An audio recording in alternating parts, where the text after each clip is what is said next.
Can you believe that over the summer, the market dropped almost $100,000 for the average price? This actually happened. I'm Bawanka with the Compass team, and this is your August market update. Now, a few things that you need to know about this $100,000 price drop is if you've watched my older videos, in April, in May, the average price went up $45,000 each month. That's a $90,000 price increase. Then June came, the price started coming down. July, it started coming down a little bit more. In August, now we're seeing that $100,000 price drop over the summer. So let's break it down. In June of 2023, the average price was $1,182,000. Now, in July, the average price was $1,118,000, and we bring it to August, we're now sitting at $1,082,000.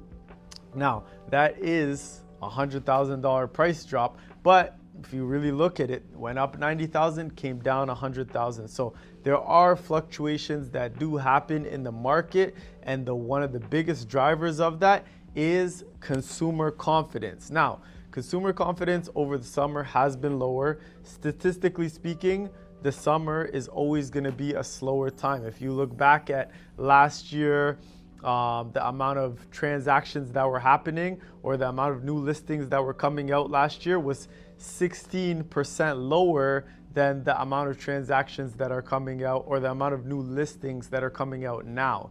So we also live in Canada, which is a colder country, and June, July, August, those are some of the warmest months.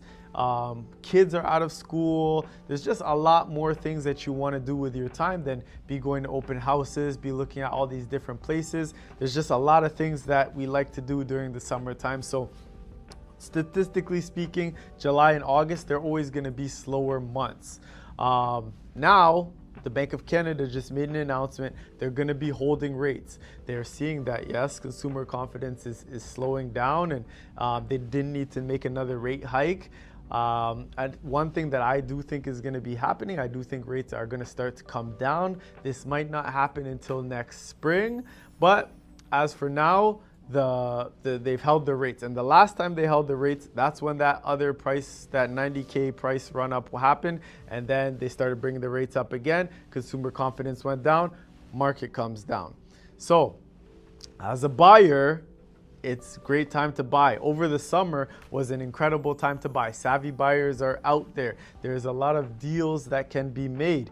The biggest thing is kind of putting in offers and finding out, why does this person need to sell their house? Have they already bought a place? Are they in financial troubles? What is the reason why they need to sell their place? And if you're someone who's looking for a deal, there's deals to be had. But the bigger thing, if you're someone who wants a home that's right for you, there's going to be a lot less competition. Whereas if you wait and the market starts picking up, not only is it difficult to get the price that you want, it's also very difficult to secure the home that you want. And if you're going to be in this home for many years to come, you want something that's right for you. So I do suggest getting out there and starting to look sooner than later, because there is a lot of buyers on the fence. We already know in Canada, we're letting in 500,000 people every year. We don't have enough homes, so it's only a matter of time before more people start buying, and that's gonna start increasing prices. Now, the next thing we wanna talk about is transactions. So in August, where we're at is just under 5,300 transactions. If we take it back to July, we were sitting at 5,250. So we did have a little bit more transactions, but it's not nothing too big. It's not too big of a difference. Now, new listings. We were sitting around 1,300 new listings, whereas in July we were at 13,700. So we are seeing new listings are coming down, but like I said before, if we compare to August last year, we've dropped, now we're up 16%. So there's more new listings coming out this year than there were last year. So it just shows that there's more strength in the market than there was last year.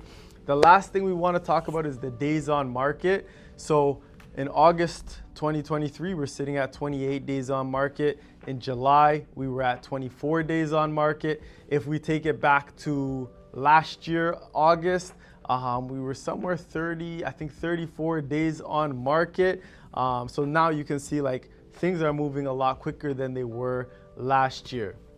So the last thing that I want to touch on is months of inventory. I have done a video on it before and we'll link it here as well. But what months of inventory is basically you take in whatever area, let's say downtown condos, which are currently sitting at 4 months of inventory. And what does that mean? How long, if no new listings came out, how long would it take before all of those are sold? And so right now it's sitting at 4 months. During the pandemic, it was almost got to 6 months of inventory. So a buyer's market is anything over 5 months. That's the only time that we've ever been there, and it's only just downtown condos because everybody wanted more space. Now, a seller's market is anything under 3 months of inventory, and we're almost sitting at under 3 months of inventory everywhere in the GTA. Right now, everything is higher. It's still barely anything is in a balanced market. Almost everything is in a seller's market. But because of the way that the GTA is, it does feel like buyers have a lot more of an advantage right now. But the market is strong in Toronto, and that's kind of where we're sitting at right now. So, I mean, if you do have any questions about this, you can always feel free to reach out to me. If you have a friend who needs to see this, send it their way. If you liked it, give me a thumbs up. And other than that, I'll see you next week.